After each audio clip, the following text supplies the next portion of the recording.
Emergency alert interrupted their wedding because someone tried to stop the marriage. The emergency alert went off during I do, but it wasn't a storm warning. Do you take this man to be your lawfully wedded husband? The priest had barely finished the sentence when every phone in the church buzzed. Loud, sharp, synchronized. An emergency alert pierced the silence. Everyone froze. The screen said, Amber Alert, child abduction. Suspect, bride. Vehicle, white Bentley. And just like that, gasps, screams, whispers. And then all eyes turned to me. I was the bride, and I was the suspect. My name is Eva Monroe. I'm a high school counselor, not a criminal, not a kidnapper, and certainly not someone who expected to have her entire life detonated at the altar. But someone wanted to stop this wedding, and they knew exactly how to do it. Because what no one at that church knew was I had a secret, and it had just been broadcasted to the world. Who did I take? Who set me up? That's what everyone wanted to know. I couldn't speak, not because I was guilty, but because I knew who the message was really from, and I knew who the message was really for. Flashback. 3 years earlier, I was 24, volunteering in South Carolina, a rural women's shelter. One night, a girl came in, shivering, bleeding, holding a baby that wasn't hers. He's my little cousin, she whispered. They're trying to sell him. I had to run. The next morning, she was gone. The baby was still there, and I made a choice. I raised him in secret. I named him Isaiah. I used an old friend's birth certificate to register him for daycare. No one ever questioned it. Not even Daniel, the man I fell in love with 2 years later. The man I was about to marry. He thought Isaiah was my late sister's son. He never asked too many questions. Until now, when every guest at our wedding was staring at me like I just confessed to murder. Daniel turned to me and asked the question I feared most. Eva, who is Isaiah really? And right then, I saw it in his eyes. He didn't believe me. Not yet. Maybe not ever. The police were outside, and Isaiah was missing. Before I could speak, my maid of honor ran in. Eva, he's gone. Isaiah's gone. Someone took him during the chaos. And I swear the room spun. Because what Daniel didn't know was the person who sent that alert didn't just want to ruin our wedding. They wanted to take Isaiah back. Forever. They called me a kidnapper, but I was the only one who ever protected him. I need you all to stay inside. That was the officer's voice, calm, authoritative, detached. As if he wasn't standing in the middle of a wedding aisle, hand on his holster, eyeing the bride like a threat. Like me. I still had my bouquet in my hand. My veil was crooked. In my heart, it was running straight for Isaiah. Because he wasn't just missing, he was taken. The officers wanted to question me first. Ma'am, we've received a report from Child Services about a child under your care. Do you have custody documents for Isaiah Monroe? No. No, I didn't. Because how do you get legal custody of a child no one was supposed to know existed? But I couldn't say that. So I said the only thing that felt true. He's mine. Daniel's face shifted from shock to something worse. Doubt. Eva, did you lie to me about where he came from? I wanted to scream, no, I protected you from the truth so you'd never have to carry the weight of it. But I couldn't find the words because all I could see was Isaiah's face, his sleepy eyes in the morning, his giggles when he played with Daniel, the way he said, Mommy, like it was a promise. Flashback. The day I found out they were looking for him. It was 2 years after I took Isaiah in. I saw a bulletin at a gas station. Missing child, Isaiah King, age 1. Except it wasn't filed by police. It was handwritten, sloppy, taped up by someone desperate. There was no contact info, just, we want him back. No cops, just call. You know who we are. I tore it down because I did know, and I knew what they would do to him. The police left, but they took everything with them. They said they'd be in touch, that the case was now open, that I should remain cooperative. My wedding was canceled. The guests cleared out in silence. And Daniel? He didn't follow me home. I found something on my doorstep. A tiny sock. Isaiah's. And a piece of paper tucked inside. If you want him back, don't call the police. You already know what happens when you do. And I did. Because the last time someone called the police on them, a house burned down, and 2 children never came home. I got a text from a number I thought was dead. It said, "You always knew he wasn't yours. Now it's time to give him back, or we'll take more than just the kid." What they didn't know was I'd already buried the girl they were trying to threaten. And this time, I wasn't running. I went back to the town I swore I'd never step foot in and dug up everything. There's a silence in rural towns that feels like judgment. Every porch, every peeling billboard, every unblinking eye behind lace curtains. They remember. And they remembered me. Eva Monroe, the girl who vanished 3 years ago, and the baby who vanished with her. Now I was back, not as a runaway, but as a woman ready to unearth the truth. I went to the old church first, not to pray, to find her, Marla, the girl who'd brought Isaiah to the shelter and then disappeared before dawn. She used to sweep floors for this church. Now, her photo sat in a faded frame on a dusty wall of missing souls. Marla King, presumed dead, last seen carrying a child not her own. They got it half right.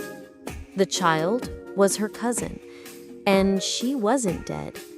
Not yet. Flashback, the last time I saw Marla. She was barefoot, shaking, clutching Isaiah with bleeding hands. "They found out," she whispered. "They know I took him. I can't stay." "Let me help," I said. But she backed away like I'd struck her. "They'll come for him, Eva. You don't get it. He's worth too much." "Worth what?" She looked down at the baby in her arms. "His father's blood." The King family had a secret, and it wasn't just abuse. They ran guns, people, whatever would turn a profit. But their biggest cash cow? Custody. They'd claim abandoned children, sometimes even snatch them, forge documents, collect checks, then cycle them through homes no one ever inspected. Marla found out. And when she ran with Isaiah, she burned their blueprint. That's why they wanted him back. Not for love, for leverage. I tracked down an old social worker, retired now, hard of hearing, but sharp as ever. I showed her Isaiah's photo.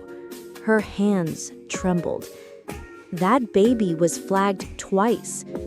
Once as missing. Once as legally dead.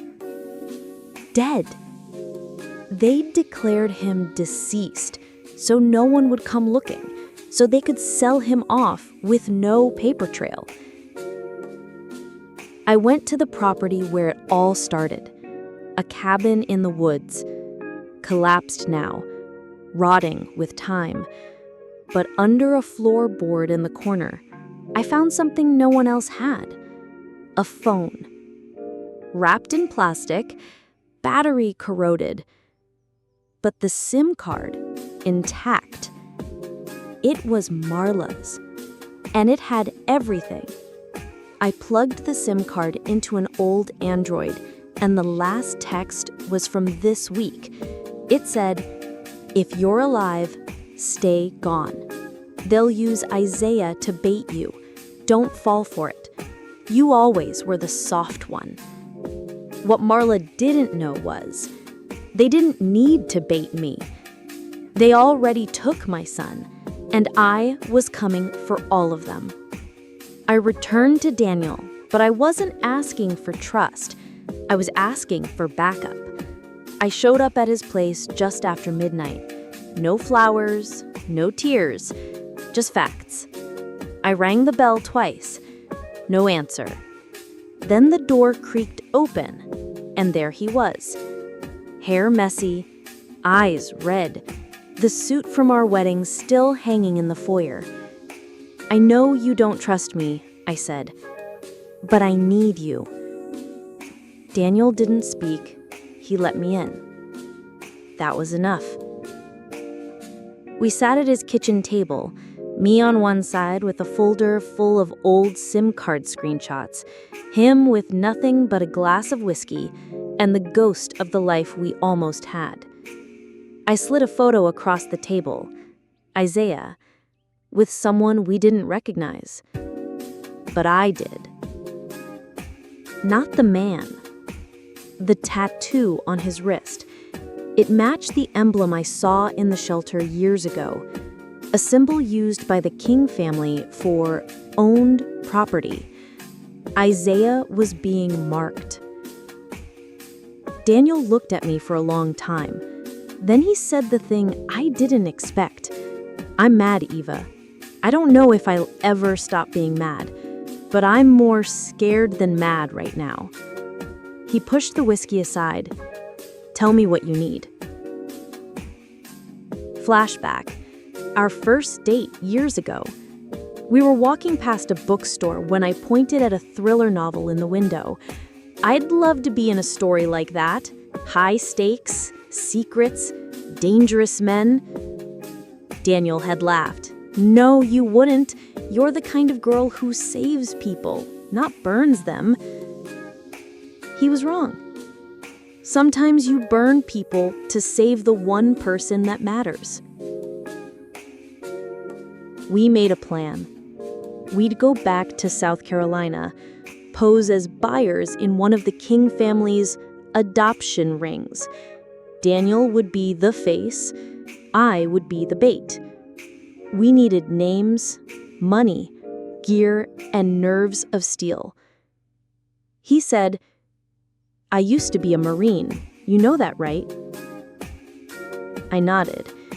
But what I didn't say was, "I never stopped hoping you'd come back with that strength, even if you had to use it against me first." He grabbed a locked box from his closet. Inside, old dog tags, burner phones, a .38 revolver, and something that made my blood run cold. A flash drive, labeled Eva, just in case. I looked at him. "You were going to use this against me, He nodded. I thought I'd have to, but now it might help you get him back. The last video on the flash drive wasn't from me. It was from Marla. She looked straight at the camera. Her voice cracked. If you're watching this, I'm probably gone. They'll try to paint her as the villain, but Eva's the only reason Isaiah is alive. Don't believe anything else. What Daniel didn't know was that message was dated 6 days ago. Marla was alive, and maybe she was watching us too. We infiltrated the ring and found Isaiah's name on a list no child should ever be on. The warehouse was just outside Charleston, unmarked, forgotten by zoning, and humming with electricity. We posed as buyers, Daniel in a pressed suit, me in a fake designer dress that still smelled of mothballs and desperation. He flashed the burner phone to the guard, said the code, and the gates opened. We were in. But nothing prepared me for what we saw. They called it an orphan exchange. It wasn't an orphanage. It wasn't even foster placement. It was a human catalog. Children photographed, labeled with initials, ages, temperament, and, God help us, price tiers. Some kids were priced higher if they were quiet, some if they were exotic, and then I saw it. I.K. Male, 4-year-old, healthy, $150,000. Legacy family, premium. Isaiah. They reduced my baby to letters and numbers, a commodity on a clipboard. I gripped Daniel's hand so tight I thought I'd crush it. Flashback. Isaiah's first word. It wasn't mama. It wasn't dog. It was safe. He said it during a storm, curled on my lap. I asked, "Are you okay, baby?" He whispered, "Safe." And now, he wasn't. We found the list. In the back office, while Daniel distracted the handler, I found a file room. Thin folders, color-coded by ethnicity and health status. There were dozens, but I only needed one. IK. File pulled, ready for transit. Destination, TBA. They were moving him, maybe that day. We took a picture of the list, and a name stood out. Not just Isaiah's, but the approved sponsor, C. King, Carmen King, the same woman who filed the fake missing child report, the matriarch of the King ring, Marla's aunt, Isaiah's biological great-aunt. She wasn't just trying to reclaim him, she was trying to cash out, again. We had enough to go to the police, but not enough time. Daniel looked at me. We can walk out now and make a report, or we stay and stop the handoff ourselves. I knew the right answer, but I also knew by the time the paperwork caught up, Isaiah would be long gone, and so would we. A voice came over the intercom, and it was Marla's. Eyes on the couple in blue. I know that voice. That's my cousin, Eva. Daniel froze. I did too. What they didn't know was we weren't the only ones under cover. Marla wasn't just alive, she was working for them. She betrayed me once to save him. Would she betray me again to survive? Her voice hadn't changed. It still had that soft rasp, like a secret you weren't supposed to hear. Eyes on the couple in blue, she said, but she wasn't speaking to us. She was alerting security, which meant one thing. Marla was alive, and she was working for the people she once ran from. I wanted to believe it was a setup. I wanted to believe she was still on my side, but when I saw her step out from the shadows, wearing a staff badge, clipboard in hand, hair tied tight like she belonged there, my hope shattered. She looked at me, expression unreadable, and said, "Escort them to room 7. I'll handle the screening." Flashback. The last time I held Marla's hand, we were at the edge of the shelter property. She was crying. "They're not just bad people, Eva. They're monsters. But I can't run anymore. You run. You take him. I'll distract them." I begged her not to, but she smiled. "You're brave because you love him. I'll be brave because I love you." And then she disappeared. Now, she looked through me like I was nothing. In room 7, the door locked behind us. Daniel reached for the gun in his belt. I stopped him because I needed to know. I needed to ask her, "Why, Marla?" Her eyes flicked to the ceiling, cameras. She wrote something on the clipboard and tilted it toward me. "They're watching. Play along." Then out loud, cold as ice, "You have no authorization. This child is not yours. You need to be removed." Daniel snapped. "She's your cousin, and that boy is alive because of her." Marla didn't blink. She wrote again, "Keep pushing. I'll get you to him, but you have to look scared." Then she shoved Daniel against the wall and hissed, "Shut up, or I'll call backup." And right there, I knew. She hadn't betrayed me. She was playing the long game. She was inside. Marla led us through a back corridor to a room with no cameras. The silence was deafening. She locked the door behind us and sagged against it. "I have 20 minutes. They think I'm breaking you. I'm not. I'm saving him." Again. She opened her coat. Inside, a photo, a GPS tag, and a child's hoodie, Isaiah's. "He's not here anymore," she said.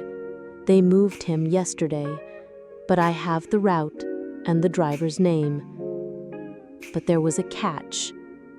Marla said, "I can't go with you. They'll know, and if I run now, they'll kill the others." I froze.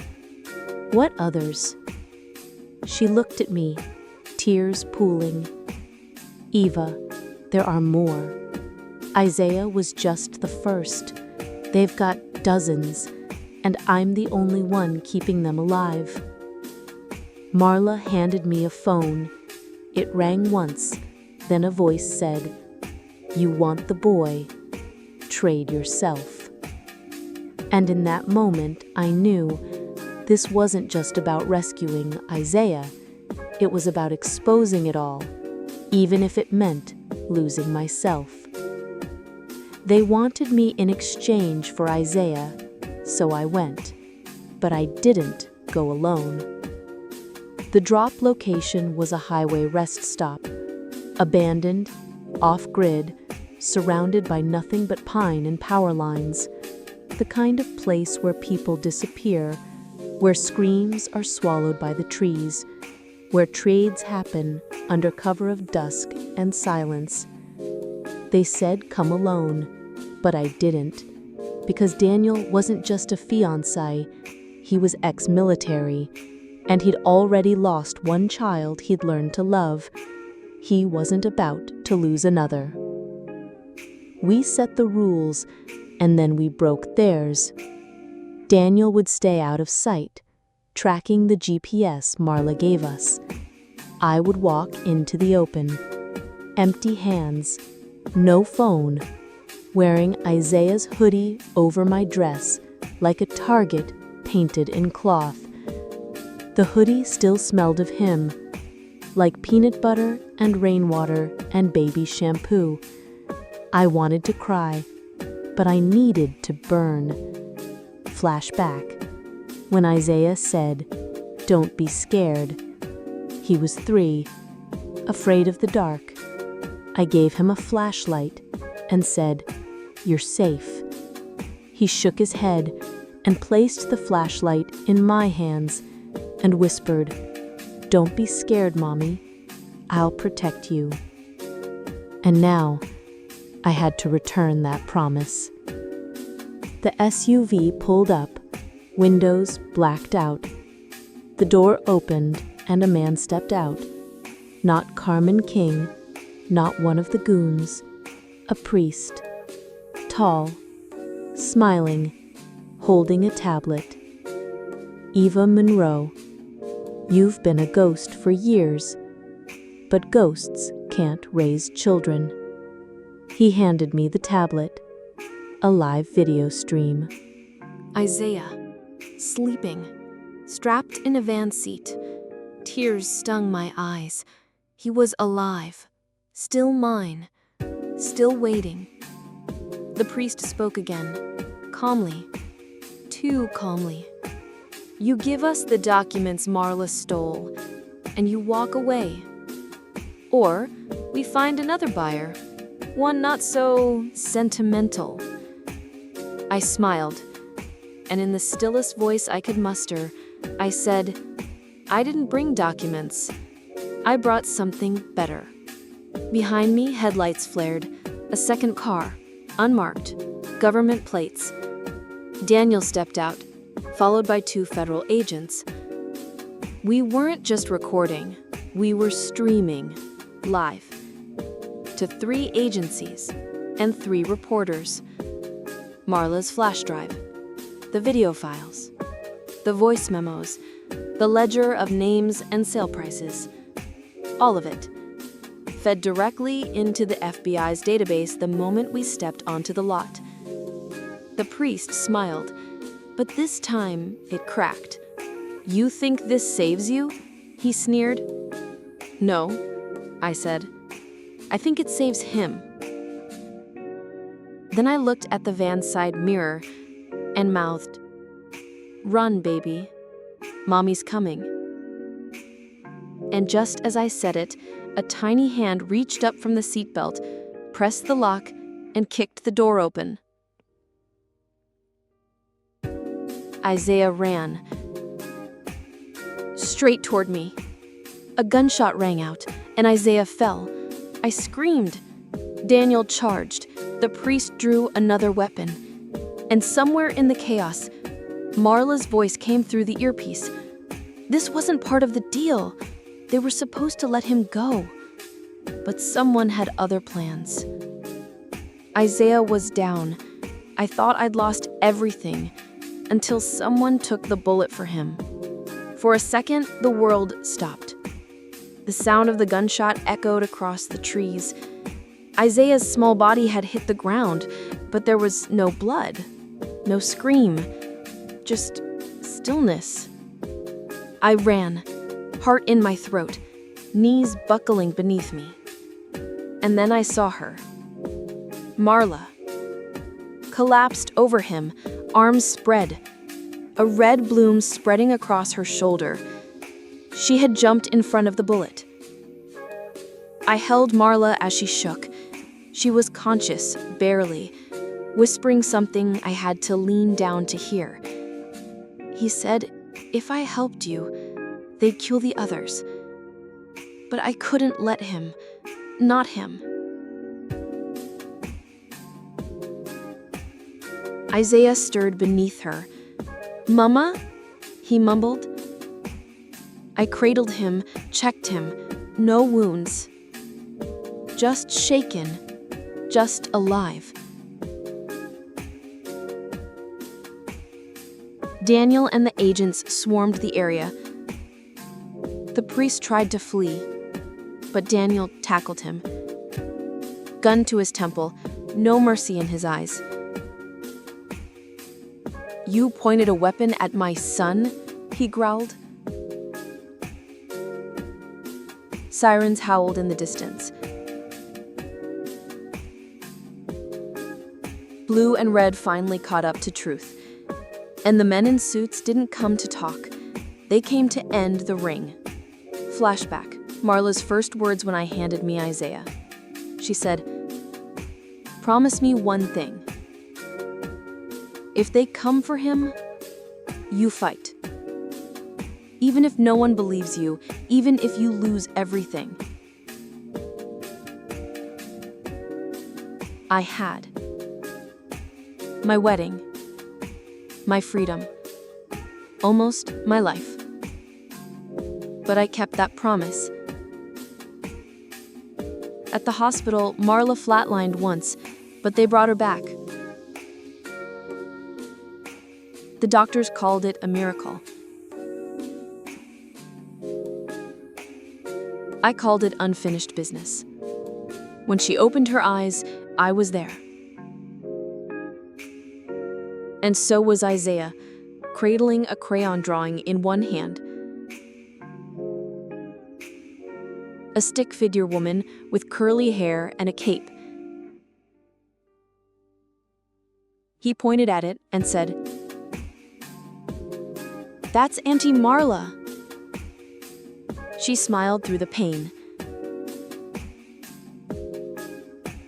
I never wanted to be a hero. I just didn't want to die a coward. I told her, "You didn't. You saved him. Again." The federal agents came later with news. The ring had fallen. Carmen King was in custody. So were 14 others. Marla's intel exposed the entire network. 57 children rescued, 2 international warrants issued, and best of all, Isaiah's name was wiped clean. No more IK on a clipboard. Just Isaiah Monroe, my son, legally, permanently. But as we packed to leave the safe house, another alert came through. This time not from the police. It was from Daniel's phone. A blocked number, text only. No contact info.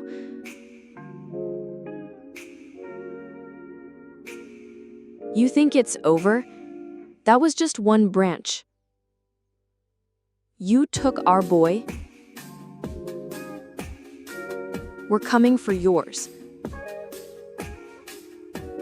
Because what we didn't know was Isaiah had a brother, and he was still missing.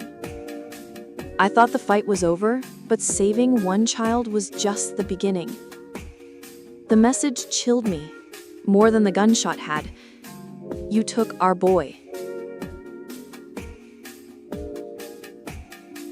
We're coming for yours.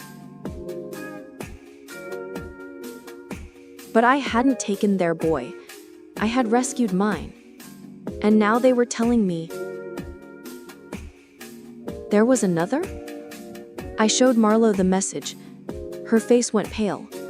She looked away. "Tell me the truth," I said. She hesitated. And then I lied to you. Not about Isaiah. About the night I ran. She looked straight at me. There were 2 babies that night. Twins. Same mother, different fathers. I froze. Twins? But Isaiah was alone in that shelter. Flashback.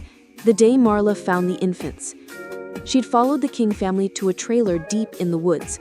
They were arguing, shouting about splitting them up, selling to different buyers. Marla waited until the yelling stopped. until the mother screamed.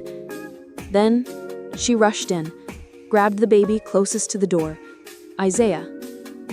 The other? She'd been too late. They'd already taken him. The brother had a name and a file. On the flash drive, one hidden folder, unlabeled. Inside, LK, male, 4-year-old, secure buyer, international. Daniel read it out loud. LK. He guessed Luther King. But I knew better. I whispered.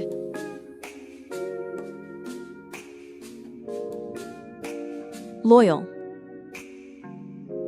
That's what Isaiah called his invisible friend, the one he said protected him while he was gone. He wasn't imaginary. He was real. He was family. Every message, every escape. We sent it to every journalist who wouldn't be scared, every agent who had a soul.